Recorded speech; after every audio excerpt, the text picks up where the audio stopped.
যাদের জন্ম যে কোনো ইংরেজি মাসের 8 তারিখ, 17 তারিখ অথবা 26 তারিখে হয়েছে, তারা খুবই স্পষ্টবাদী, স্পষ্ট বক্তা। মুখের সামনে কটকট করে কথা বলে দেওয়ার জন্য এদের বেশিরভাগ ক্ষেত্রে শত্রু বৃদ্ধি পায়। এদেরকে দেখে দূর থেকে আপনি অহংকারী বলে মনে করতেই পারেন। আপনি কেন সবাই এদিকে অহংকারী বলে মনে করেন, কিন্তু যারা এদের ভেতরে ঢুকেছে, ভেতরে প্রবেশ করেছে, এদের সঙ্গে মিশেছে, তারাই বুঝেছে এরা একমাত্র ভালো মানুষ।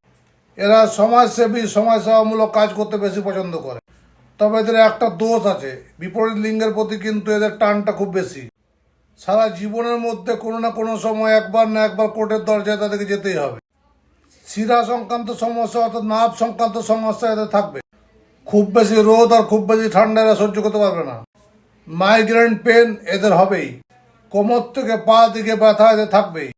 এরা নিজের মাকে বেশি ভালোবাসে, শেয়ার করবে বেশি করে।